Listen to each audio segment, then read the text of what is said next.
¿Y Dios qué? ¿Tú qué sabes de Dios? ¿Qué se sabe de Dios en estas tierras?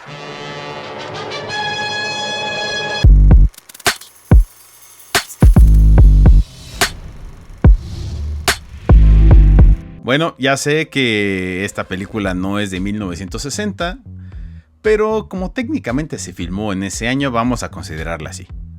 Y es que realmente no nos podemos aguantar las ganas de hablar de una de las grandes películas del cine mexicano dirigidas por Ismael Rodríguez, posiblemente una de sus mejores cintas y una de sus mejores exposiciones como un cineasta con una firma propia, con un estilo auténtico y con una vanguardia asumida para decir el cine mexicano sigue vigente, señores. No sé. Yo solo sé que he esperado años de balde. Bueno, mire, Reinaldo, mamá, no empiecen a alegar. Yo no sé si hubo, no hubo, ni qué pasó, ni me importa nada de nada. Los Hermanos del Hierro, también conocida como Los Llaneros, es una película de 1961 filmada en 1960, dirigida por Ismael Rodríguez, con un guión hecho por el propio Rodríguez y diálogos escritos por el gran Ricardo Garibay, fotografiada por Rosalío Solano y editada por Rafael Ceballos, y es protagonizada por Pedro Armendáriz, Noé Murayama, Amanda del Llano, José Elías Moreno, David Silva bien irreconocible, Ignacio López Tarso, Eduardo Noriega, Emilio el Indio Fernández, David Reynoso, Patricia Conde, Columba Domínguez, Julio Alemán y Antonio Aguilar, quien es una piedra muy bien pulida. Más allá de hablar de la venganza y de las consecuencias de la venganza, es una película que nos retrata pues la vida en el norte desolado del país, en donde la vida y la violencia tienen un factor común y una cotidianidad que se sigue palpando hasta nuestros días.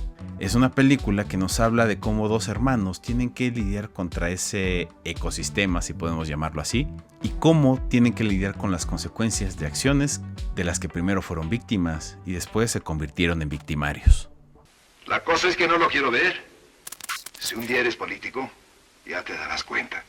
Para muchas personas esta película podría considerarse un western, pero tenemos ciertos argumentos como para negar y refutar esa perspectiva. Y es que si bien aquí hay elementos como caballitos, el norte, sombreros y pistolas, hacen falta esos elementos románticos que hacen característico al western. En primer lugar, esta huella colonizadora y estos desplazados indígenas que se resisten a ello, cosa que no sucede aquí. Aquí estamos hablando del norte de México, una zona inhóspita, una zona de rancheros y violencia.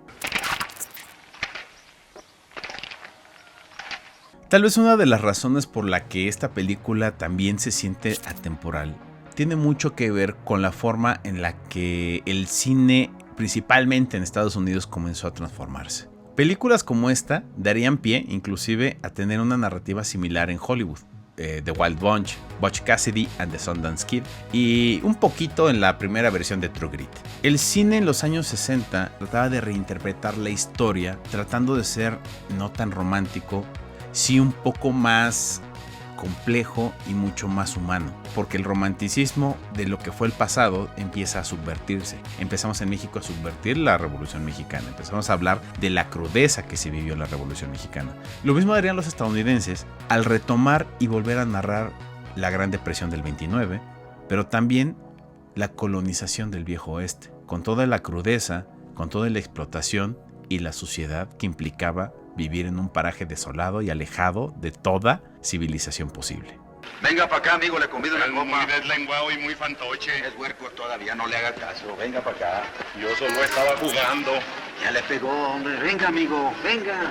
La violencia se convierte también en una forma de diálogo, la forma en la que se entiende cómo se vive en estos lugares tan remotos del país o de cualquier zona geográfica, sí lleva hacia una conexión con el ser humano de una forma distinta, incluso filosóficamente hablando. Hay un diálogo interior muy fuerte en el que los dilemas comunes, esos dilemas de la cotidianidad, adquieren otro matiz por el simple hecho de estar viviendo en un lugar donde o vives o mueres. He vivido como un perro durante 15 años. ¿Y tú qué sabes lo que me debía tu padre? Condenada vida.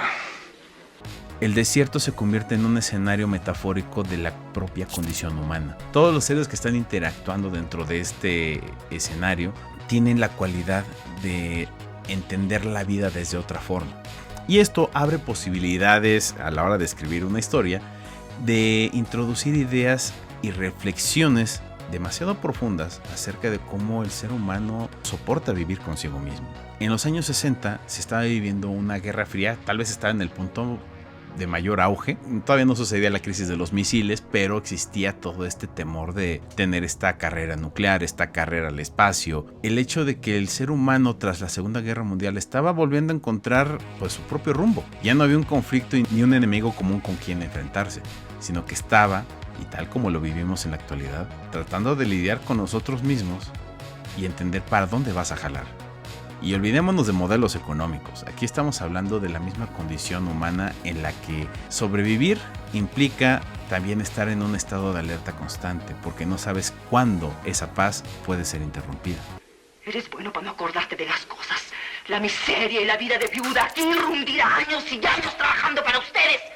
Ahora, hay otra forma de leer esta película y que es bastante interesante. Por un lado, vamos a tener esta lectura sociológica, filosófica y existencial. Pero por el otro, estamos hablando de cine y estamos hablando de cómo el cine en México estaba transformándose. Estamos viendo que Ismael Rodríguez toma recursos, aprovechando la nueva tecnología, para darle cierta libertad a su narrativa. Por un lado, vamos a ver que tenemos cámaras mucho más pequeñas para filmar, con gran calidad y con mayor nitidez, porque si se fijan, una película blanco y negro de los años 60 se ve impoluta en comparación con una de los años 50 o los años 40. Que al ser mucho más compactas las cámaras, puedes tener una libertad mayor para hacer ciertos movimientos. Puedes liberar la perspectiva y puedes enfocarte en hacer cosas mucho más arriesgadas en forma narrativa. Desde tener tomas cenitales, siguiendo la preocupación de una madre por unos hijos que no sabe si van a regresar con vida, o simplemente introducirte dentro de la perspectiva de uno de los personajes para hacerte sentir más presente dentro de la historia.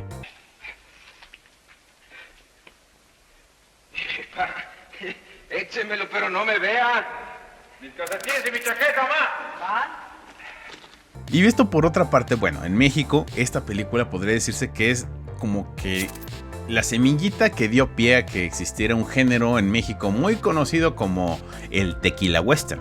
¿Y qué era el tequila western? Pues básicamente retomar lo que hicieron gente como Sergio Leone o Sergio Corbucci en Italia para retomar las historias del viejo oeste, pero filmadas en Europa. Y en México dijimos, pues si nosotros lo tenemos más fácil, vámonos todos a filmar a Durango. Entre ellos Antonio Aguilar, que a partir de esta película pareciera que se quedó en este personaje, en este o también en hacer la de Pancho Villa y Emiliano Zapata y nada más, porque era lo único que sabía hacer. Pero realizó una labor bastante interesante impulsando el cine desde esta otra perspectiva, financiando westerns, financiando películas de vaqueros.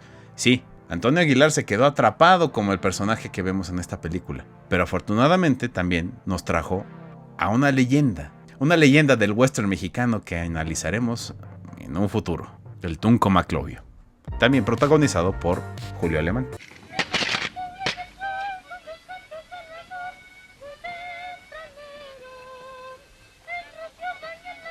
Y ahora sí agárrense porque viene lo mejor de lo mejor del cine mexicano. Ustedes lo pidieron y vamos a tener una serie de episodios de pura película de alto nivel.